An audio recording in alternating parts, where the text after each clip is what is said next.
اللہ اکبر سبحان اللہ الحمدللہ استغفر اللہ نحمدہ و نصلی علی رسولہ الکریم اما بعد اعوذ باللہ من الشیطان الرجیم بسم اللہ الرحمن الرحیم۔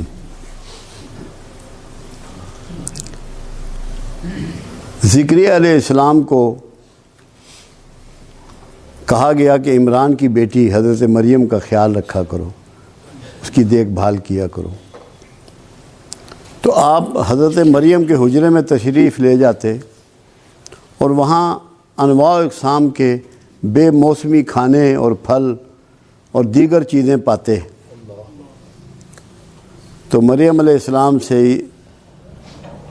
زکریا علیہ السلام سوال فرماتے کہ مریم یہ سب کچھ کیسے ہوتا ہے، یہ کہاں سے آتا ہے؟ تو مریم فرماتی جو اللہ چاہتا ہے وہ کرتا ہے، جو چاہتا ہے وہ دیتا ہے، جس کو چاہتا ہے اس کو دیتا ہے۔ تو یہ رحمت کا نزول جب وہاں ہو رہا تھا تو زکریا علیہ السلام نے بیٹے کی پیدائش کی دعا اسی مقام پہ کھڑے ہو کے کی جہاں یہ رحمت اللہ کی برس رہی تھی۔ اور یحییٰ علیہ السلام جو پیدا ہوئے، پھر پروردگار عالم نے قرآن میں انہوں نے کہا کہ 3 دن تو بات نہ کر سکے گا، یہ علامت ہوگی اس بات کی کہ تیری دعا قبول ہو گئی۔ جب آپ کو کسی جگہ کی بھی یہ کنفرمیشن مل جائے کہ یہاں رحمت کا نزول ہوتا ہے، یہاں رحمت برستی ہے، آپ کا دل اس کی گواہی دے دے، وہی مقام دعا ہوتا ہے۔ اگر آپ یہاں آتے ہیں اور اس وہمے کے ساتھ آتے ہیں کہ یہاں رحمت اور برکت کا نزول نہیں ہے تو کوئی دعا نہ کرے۔ اور اگر آپ کا یہ یقین ہے کہ یہاں کچھ نہ کچھ غیر معمولی ہے، کچھ نہ کچھ اس کی رحمت برستی ہے، تو دعا ضرور کیجئے گا، انشاءاللہ آپ کی دعائیں اللہ قبول فرمائے گا۔ ایک تو یہ میں نے بات کرنی۔ دوسری بات یہ ہے کہ قرآن ہمیں یہ سکھاتا ہے کہ کیا ہو گیا ان لوگوں کو کہ جو اپنی جانوں پر ظلم کر بیٹھے ہیں، کیوں نہیں میرے رسول کے پاس جاتے اور درخواست گزار ہوتے کہ ہمیں اللہ سے بخشش لے دو، اور رسول تمہارے لیے بخشش مانگے اور میں بخش دیتا۔ کیا یہ اسی زمانے کے لیے بات تھی؟ محدود بات تھی؟ یہ قیامت تک کے لیے ہے، کیونکہ جب قرآن میں مینشن ہو گئی، قرآن کی بات، قرآن کا رول بعد از قیامت بھی ہے، یہ ہمیشہ کے لیے معاملہ طے ہو گیا۔ جب آپ درود شریف پڑھتے ہیں، جب سرکار پہ سلام بھیجتے ہیں تو آپ کی بات پوری پہنچتی ہے، مگر ہمیں کرنا کیا ہے؟ پہلے ہمیں اس بھید کو سمجھنا ہے۔ جو رسول اللہ پسند کرتے ہیں ہمیں اسے پسند کرنا ہے، جو رسول اللہ ناپسند کرتے ہیں ہمیں اسے ناپسند کرنا ہے۔ خالی کھلی کام نہیں چلے گا کہ آپ یہ سمجھیں کہ بس آپ کی دعائیں قبول ہو جائیں گی، آپ کی بخشش ہو جائے گی۔ آپ کو رسول اللہ کے گروہ میں شامل ہونا پڑے گا۔ معافی لینے کے لیے کچھ طریقے آپ کو بدلنے پڑیں گے۔ حالانکہ اللہ کے حبیب صلی اللہ علیہ وسلم نے اس کی نشاندہی فرما دی کہ ایک ایسا زمانہ آئے گا، لوگوں نے نہ مجھے دیکھا ہوگا نہ میری آواز کو سنا ہوگا، مگر مجھ سے محبت کرتے ہوں گے۔ خوش نصیب ہے وہ شخص جس کے سینے میں کملی والے کی محبت جو ہے وہ جاگ جائے، پیدا ہو جائے۔ یہ اللہ کی مہر کے بغیر نہیں ہو سکتی، یہ ممکن نہیں ہے۔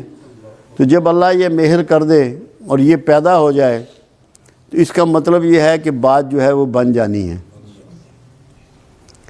اب دیکھنا یہ ہے کہ ہم زیادہ وہ کام کرتے ہیں جو رسول اللہ کو پسند نہیں ہے۔ غصہ ہے، نفرت ہے، حسد ہے، ضد ہے، دشمنی ہے، عصبیت ہے، منافقت ہے، جھوٹ ہے۔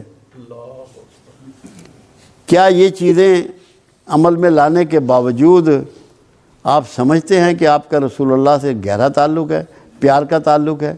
محبت کا تعلق ہے یا اپنے آپ کو دھوکہ دے رہے ہیں؟ آپ کو سچائی اپنانی پڑے گی، محبت اپنانی پڑے گی، شرافت اپنانی پڑے گی، پاکیزگی اختیار کرنی پڑے گی، یہ آپ کو چینج کرنا پڑے گا۔ اب آپ دیکھیے کہ کچھ لوگ آپ کے پاس آئے اور انہوں نے کہا کہ رسول اللہ صلی اللہ علیہ وسلم، ہم جب آپ کے پاس آتے ہیں تو جو اصحاب صفہ آپ کے پاس بیٹھے ہوتے ہیں ان کی جوئیں ہمیں چڑھ جاتی ہیں، ان کی جوئیں ہمیں چڑھ جاتی ہیں، ہمارے لیے ملاقات کا ٹائم کچھ الگ کر دیجئے۔ میرے آقا کو تکلیف بہت پہنچی، انتہائی ذوق پہنچا۔ آپ نے ان کے لیے نہ کوئی ٹائم مقرر کیا، نہ اس بات کا جواب دیا، خاموش ہو گئے۔ مگر اس دن آپ نے ایک دعا فرمائی، اے اللہ، یہ میرے آقا کی دعا ہے، مجھے مسکینوں میں رکھ، انہی میں مارنا اور انہی میں اٹھانا۔ اب یہ آپ لوگوں کے لیے ہے آج۔ اگر آپ کو مسکین برا لگتا ہے، آپ کا کملی والے سے تعلق نہیں ہے۔ مسکینوں کو اپنا لو، دھتکارو مت، گندے کپڑے والے کو اپنے سے دور مت کرو، کمزور حیثیت کے آدمی سے نفرت مت کرو۔ اگر چاہتے ہو کہ تمہیں کملی والے سے فیض ملے، تمہیں اس کی شفاعت نصیب ہو، تو سوچ کو بدلو، یہ ارادہ کر لو کہ مسکینوں میں رہنا چاہتے ہیں میرے آقا، مسکینوں میں مرنا چاہتے ہیں، مسکینوں میں اٹھنا چاہتے ہیں۔ ہم کہاں کھڑے ہیں؟ ہم کہاں کھڑے ہیں؟ ہم کیا کر رہے ہیں؟ کیونکہ بہت زیادہ دعویٰ پورے معاشرے میں بکھرا ہوا ہے۔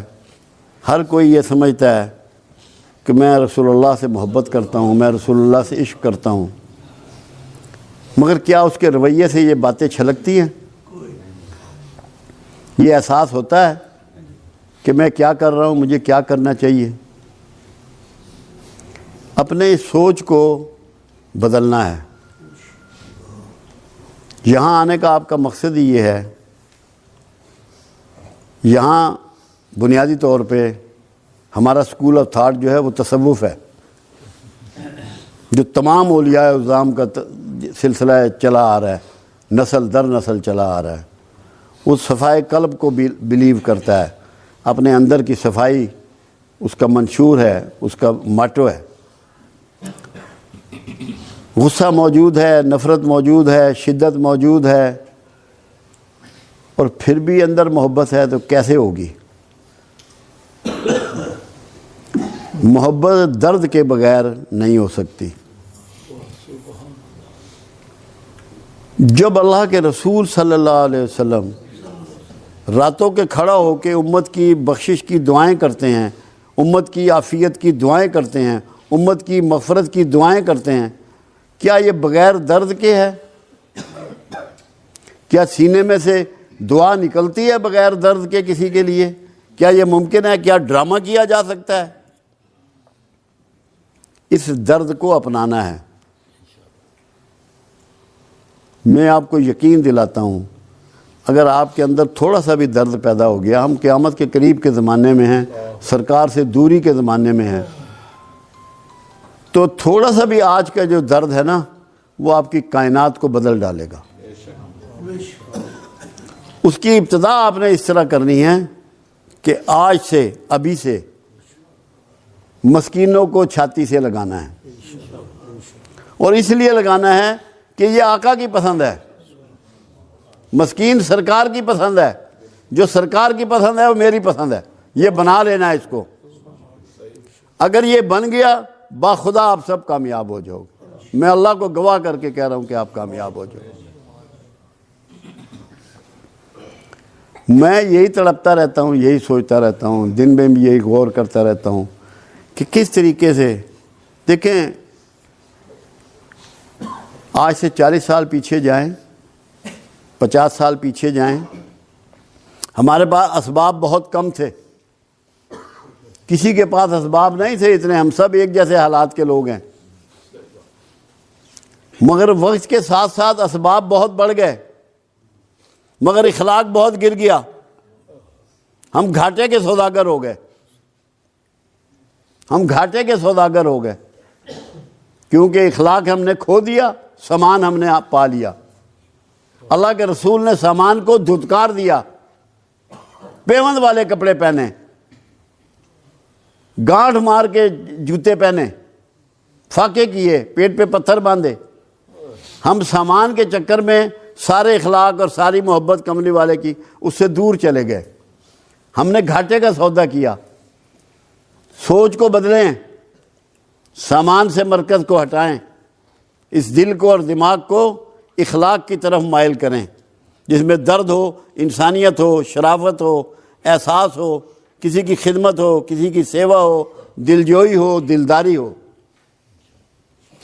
یہ جب تک نہیں کریں گے، یہاں آنے کا مقصد، ان محفلوں کا مقصد پورا نہیں ہوگا۔ میں تو یہ چاہتا ہوں کہ میرے جو دوست یہاں آتے ہیں، میرے ساتھی جو یہاں آتے ہیں، یہ کسی کو نہ بتائیں کہ ہم کہاں جاتے ہیں، کوئی تعارف نہ کرائیں، ان کے رویے سے پتہ لگے کہ ان کا استاد کون ہے، ان کے چلنے سے پتہ لگے، ان کی بات کرنے سے پتہ لگے، ان کے کاروبار کرنے سے پتہ لگے، ان کی نوکری کرنے سے پتہ لگے کہ کہاں بیٹھتے ہیں یہ، کس کے پاس جاتے ہیں، کس سے سیکھتے ہیں۔ اگر یہ نہیں ہے تو میں بھی غلطی پہ ہوں اور آپ بھی غلطی پہ ہیں۔ چسکا نہیں لینا، بابا جی نے بڑی گل کی تھی، اس کا کوئی فائدہ نہیں۔ جو آپ کے سینے کو چیر دے، بات وہ ہے، اندر احساس پیدا ہو جائے، اندر جاگ جائے آپ کا، میں پتہ ہو تنہائی میں اسی لیے ظفر صاحب، آج میں ٹیلی فون پہ صبح بات ہو رہی تھی منڈی باؤلدین، کہنے لگے آپ نے جو فارمولہ دیا ہے اس پہ میں غور کرتا ہوں تو حیران رہ جاتا ہوں۔ میں نے تقوی کے لیے ان کو یہ سمجھایا تھا کہ تقوی وہ ہے، متقی وہ ہے جس کی تنہائی پاکیزہ ہے، جس کی تنہائی پاک ہے۔ اگر آپ کی تنہائیوں میں خیالات اچھے نہیں ہیں تو آپ متقی نہیں ہیں۔ تو یہ سمجھنے کی چیزیں ہیں۔ آج میرا دل تھا کہ جتنے دوست آئے ہیں، کوئی بندہ ہم میں سے ایسا نہ ہے جس کے کوئی جسمانی، کوئی نفسیاتی، کوئی معاشرتی، کوئی معاشی، کوئی روحانی مسائل نہ ہوں۔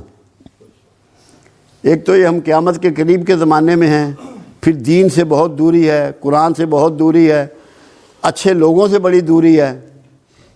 وہ میاں محمد بخش کا شعر ہے نا، جس کپڑے پھل بدے ہون خوشبو آئے رومالوں۔ وہ سنگت کی بات ہے، پھول جس کپڑے میں بھی لپیٹ جائیں اس کپڑے میں بھی خوشبو بکھر جاتی ہے اور پھیل جاتی ہے۔ ایسے ہی کسی اللہ والے کے ساتھ تعلق جوڑنے سے یہ ہوتا ہے کہ اس کی خوشبو آپ کے سینے میں بس جاتی ہے، آپ میں کچھ نہ کچھ احساس پیدا ہو جاتا ہے، اللہ کا ڈر اور خوف اور کملی والے کی محبت اس میں بیٹھ جاتی ہے آپ کے سینے میں، آپ کے دل و دماغ میں۔ تو میں چاہ رہا تھا کہ میرے جتنے دوست آج آئے ہیں، کیونکہ ایک تو میرا یہ ایمان ہے اور میرا یہ یقین ہے کہ یہاں رحمت برستی ہے۔ کچھ مجھے ایسی احساس بھی تھا کہ جس نے جو دعا مانگنی ہے اپنی، جو اس کے دل میں ہے، جو اس کی آرزو ہے، اس کے معاملات ہیں، خرابی ہے، جو بھی ہے، اللہ کے لیے کوئی کام بڑا نہیں ہوتا۔ ہم یہ سمجھیں نا کہ یہ کام اللہ نہیں کر سکتا، اللہ کے لیے تو ہر کام چھوٹا ہے، ہمارے لیے چھوٹا یا بڑا ہو سکتا ہے۔ اللہ کے لیے کسی کام کی کیا ویلیو، اس نے تو کن کہنا ہے اور کام ہو جانا ہے۔ اس کے لیے میرے ذہن میں آج یہ تھا کہ دعا کریں گے اکٹھے، اور جس جس کے دل میں جو جو آرزو ہے وہ اس کے لیے اپنی دعا مانگ لے گا۔ اس سے پہلے ایک بات بہت ضروری ہے، قرآن حکیم میں یہ بات سمجھائی گئی کہ مشرکین مکہ رسول اللہ صلی اللہ علیہ وسلم کو جب پکارتے تھے تو رانا کہتے تھے، رے عین نون الف، یعنی کہ چرواہا، چرواہا اللہ کے حبیب نے قرآن میں یہ بتایا کہ میرے رسول کو آئندہ سے رانا نہ کہو، اس کو کہو انظرنا۔ لوگوں نے اس کے معنی اور مطلب کو نہیں سمجھا۔ انظرنا کا مطلب ہے کہ آقا نظر کرم ادھر پھیریے، نظر کرم ادھر پھیریے۔ تو آپ نے دعا سے پہلے سب نے انظرنا پڑھنا ہے کہ ہم نے پہلے آقا کو متوجہ کرنا ہے اور پھر اللہ سے مانگنا ہے۔ بات سمجھ میں آئی یا نہیں آئی؟ پہلے پڑھنا ہے انظرنا کہ آقا ادھر نظر کرم پھیر دیجئے، پھر اپنی اپنی دعا جس نے بھی کرنی ہے وہ کر لینی ہے۔